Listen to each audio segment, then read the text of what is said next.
Have you ever thought how it would feel to wake up on a cool, crisp morning and opening the blinds of your windows to see the toy train whistling away in all its glory, leaving a trail of smoke behind?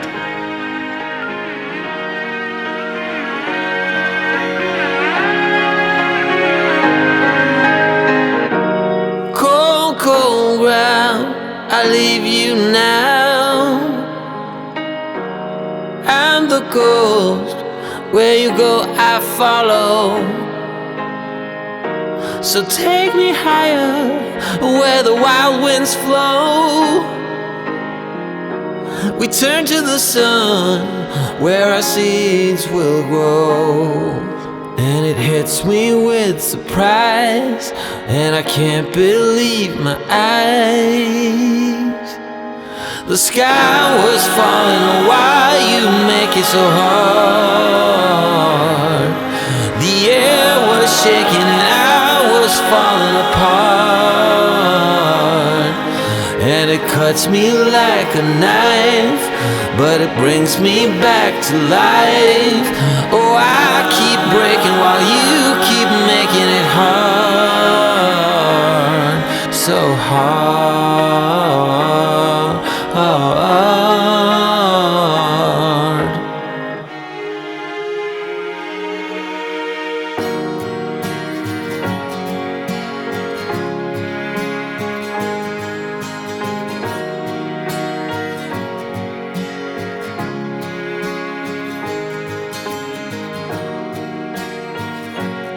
I had such an experience when I spent a few days of last summer in a small town called Ghoom.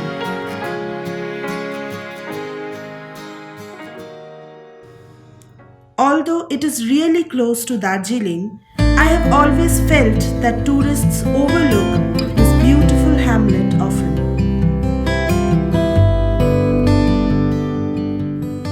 Ghoom is known to most people as the highest railway station in India and 14th highest in the world, and rightly so, as it stands at an elevation of 7,407 feet and is a UNESCO World Heritage Site.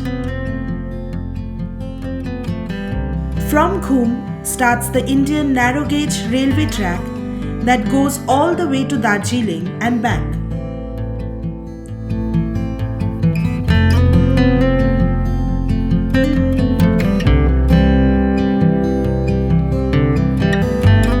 The famous toy train of the Darjeeling Himalayan Railway runs on these tracks, bringing all our childhood fantasies of a train with the distinct sound and the trail of smoke climbing the mountains true.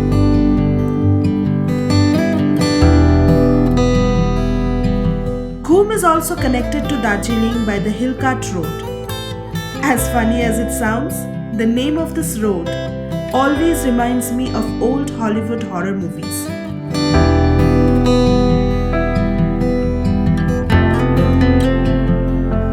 On this track also lies the famous Batashia Loop,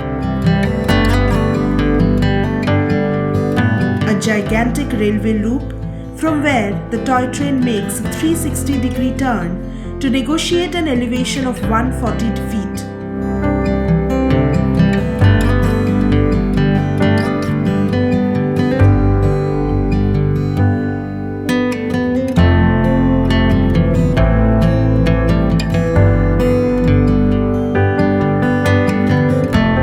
This place is a tourist's paradise, as this loop, decorated with beautiful gardens, offers a breathtaking view of Mount Kanchenjunga, the third highest peak in the world.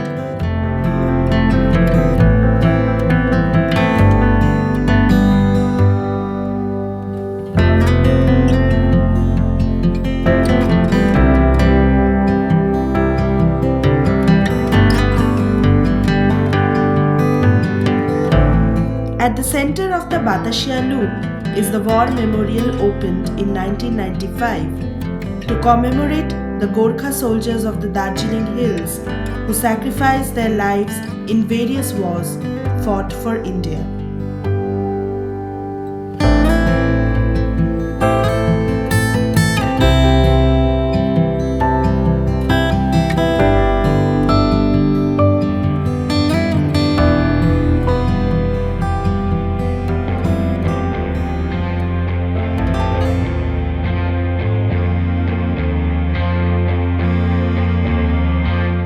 Back in Ghoom, we visited the old Ghoom monastery, which is the popular name of Iga Choling Monastery, built in 1850, boasting the huge and beautiful Maitreya Buddha statue.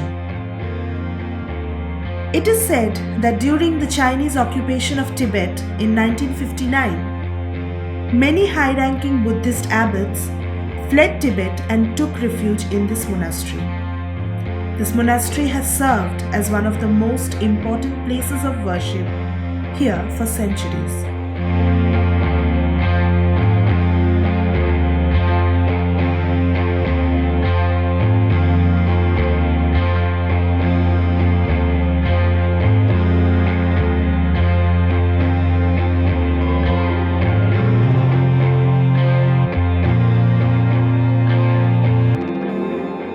Then we also visited the Guru Sakya Monastery, which is the second oldest monastery here, built in 1902 by some of the most notable Buddhist leaders as a place of worship and education.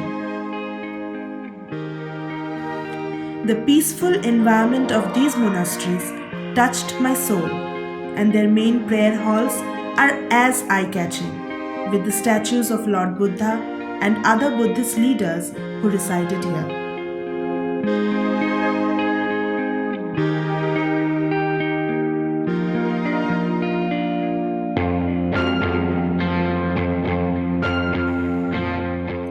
By spending a few days in the sleepy town of Ghoom, I realized that sometimes moving away from the hustle and bustle of a busy city or a happening town can give us a new perspective and the sense of peace that we have forgotten ever existed.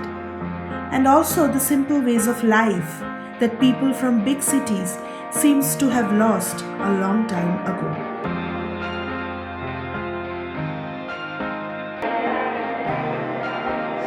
Oh, it's such a beautiful sight, and it hits me with surprise, and I can't believe my eyes.